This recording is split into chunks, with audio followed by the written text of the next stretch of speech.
Then I want to move over to the Alabama basketball team because Alabama basketball takes on Clemson this Wednesday in Coleman Coliseum for the SEC ACC Challenge. As of the time of this recording on Monday, um, Alabama is currently ranked 14th in KenPom as well as 12th in the AP and coaches poll.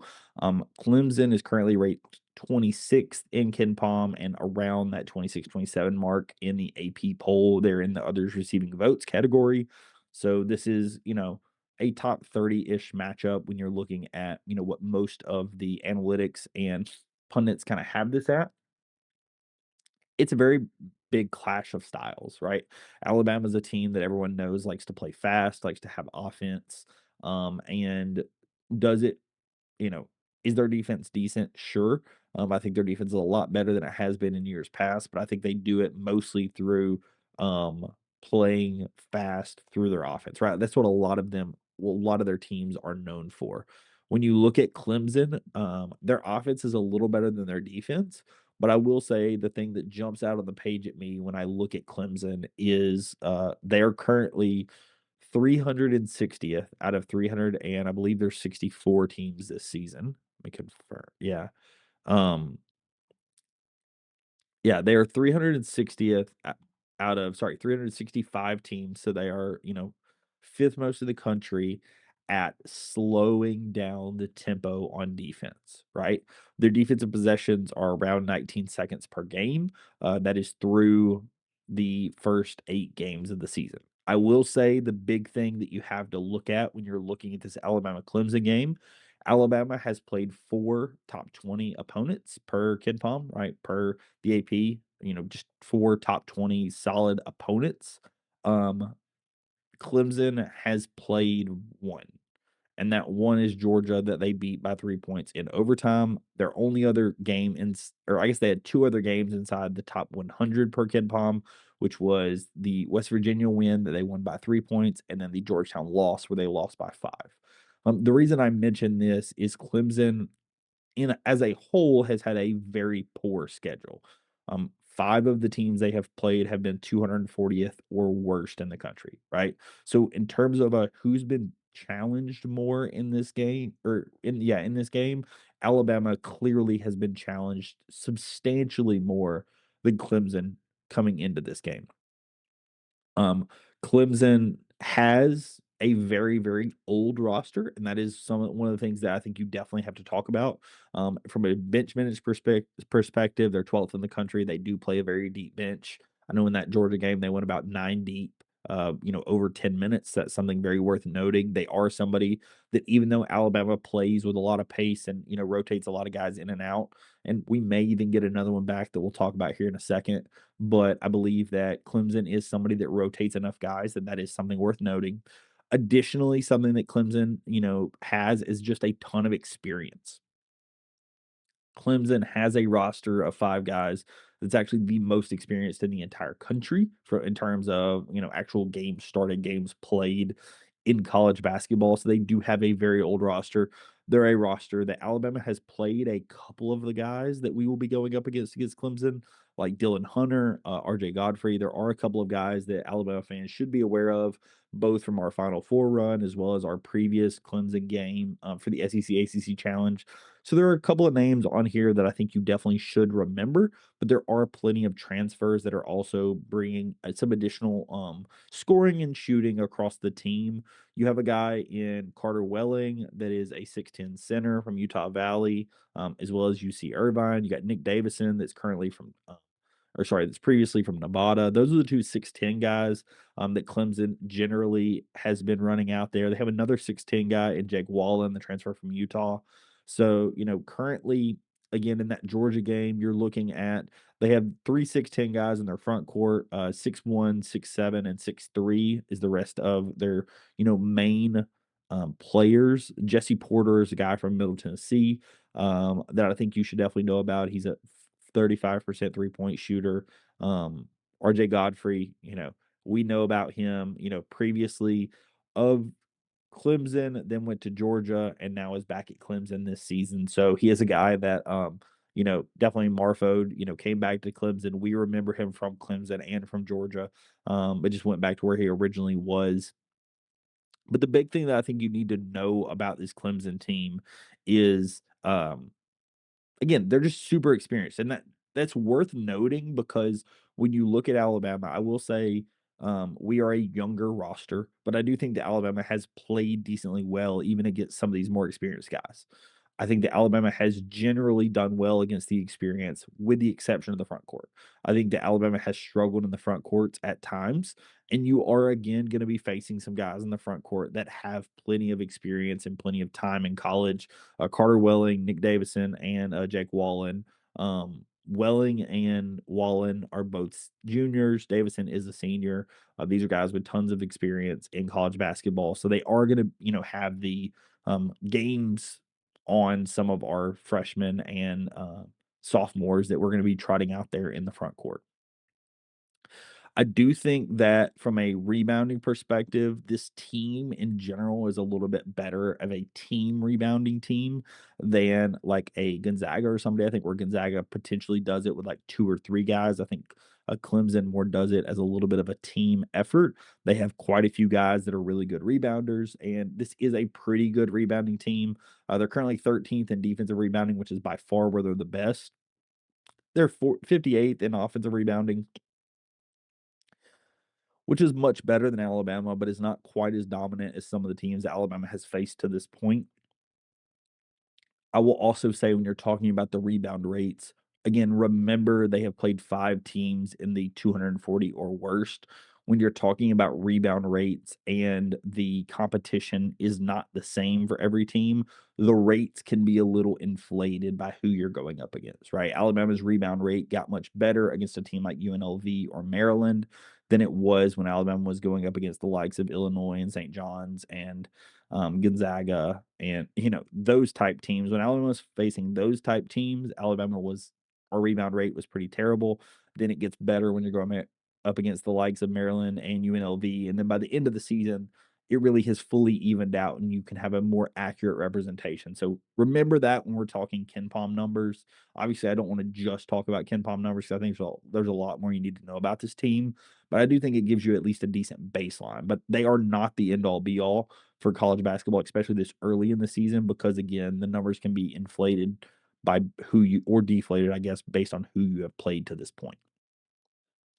Again, a couple of things that I think that are worth noting. Clemson has not done a great job running people off the 3-point line. I think that's worth noting. They're not nearly as bad as a Maryland or a UNLV. Would be curious if they're going to trot out a zone against us. It is something that when I've looked at how Alabama has played Clemson in seasons past, Alabama was able to get off 36 threes um, in the game in the NCAA tournament to head us to the Final Four. And in the game that Alabama lost, we were able to get off 35 threes. So in both games, Clemson did not do a particularly great job running us off the line. When you look at something like that, additionally, getting another shooter back, and the guy who I kind of hinted out is I do expect in this game that Jalil Bethea will play. Um, I'm gonna go out on a limb and say I do think he is gonna play in this game. Uh, Coming into this, I have mentioned that I thought the Clemson game all along was the game that I expected Jalil Bethea to play. Is it 100% that he's gonna play? No, but I have seen enough hints and whatever that I feel confident in saying that there is a fairly high likelihood he plays in this game. Additionally, we did see Jalil Bethea comment on some Instagrams that were like, asking him, "Hey, are you gonna play?" He said, "Yeah, way sooner than you might think." Somebody said, "What about Wednesday?" And he kind of gave the eye emoji. There's been some other things that we've been seeing where it feels like Jalil Bethea playing in this Clemson game is a very high likelihood. I thought this was a game that made a lot of sense coming off the MTE. I didn't think the MTE made a lot of sense because it was 3 games in 3 days, but I do think this Clemson game makes a ton of sense for him and, gives him a good runway to get ready before SEC play gets in going. So I'm very excited if we do have him back, or I guess for a first time in an Alabama uniform this game. Would love to see potentially if you're going to get Latrell Wrightsell back in this game, Keaton Bristow back in this game. As of time of this recording, we're not sure who all is going to be available for this game from an availability standpoint, but would be very curious to see who all you're going to have back.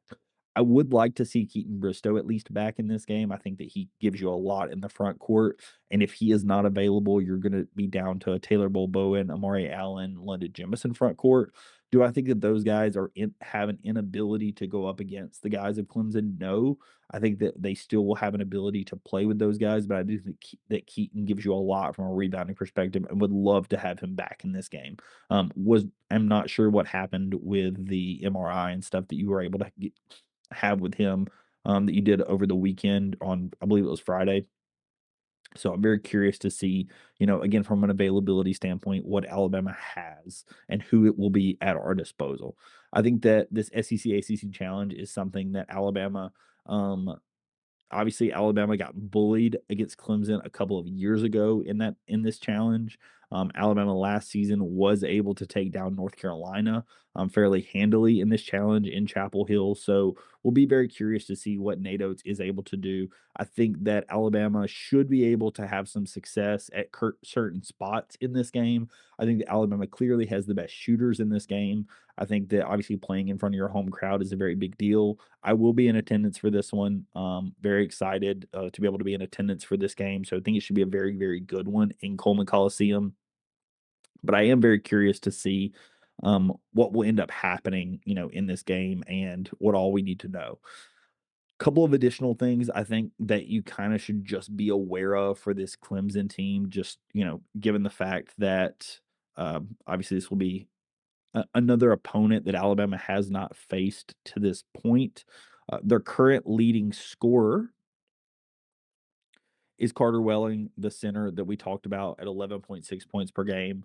RJ Godfrey is their second leading scorer at 11.3, and Justin Porter, sorry, is at 11 points per game, right? So they have a pretty even spread of scoring because then you look at 8 points a game from Hunter, 8 points a game from Buckner, 7.6 from Davidson, 7.6 from Wallen, 7.3 from Foster, and 6.0 from Johnson, right? So you get down into their 10th guy, I believe, before you get below 6 points a game scoring. That's a very, very big deal when you're talking about just an overall team that you're going to be playing. It's a good and a bad thing. It's a good thing for Clemson because they can have their scoring come from anywhere in a game, right? That scoring can really be any person on that team could step up and be the scorer for that game. The problem that generally does scare me when you're looking at a very close game is who is your go-to guy, right? Who is going to be the guy that if you need a bucket late in a game, especially on the road, right? On the road against Alabama, who is going to be that go-to guy that's going to get you the points? Um, Clemson had just 18 points was their leading scorer in the Georgia game, and in their loss to Georgetown, their leading scorer had 14 points. So again, they have done a good job spreading the wealth where they have had, kind of everyone who gets in does get a touch. So it is more of a team defense you're going to need to play against them.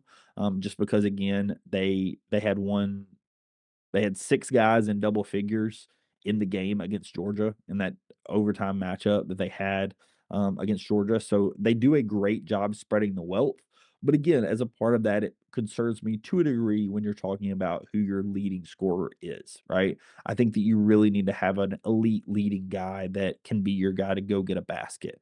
Alabama, I believe, has that guy in LeBaron Philon. Additionally, if Aiden Holloway had to potentially go get a basket, I believe he could do it for you. I think you have some other guys even down low that you feel fairly confident in if you had to. But I do think that Clemson not having that one true leader from a scoring perspective is something that would scare me overall from their team. So I do think that Alabama will be able to win this game. I think that there are a lot of reasons why I would say Alabama wins this game. Number one, I think that obviously this game being in Coleman Coliseum is a huge deal. Alabama generally has done a very good job at home. Obviously, we did lose to Purdue, but I think in general, Alabama has done a great job defending its home court. Additionally, I would say that them not having a dominant scorer does scare me going up against an Alabama team that can do a great job scoring.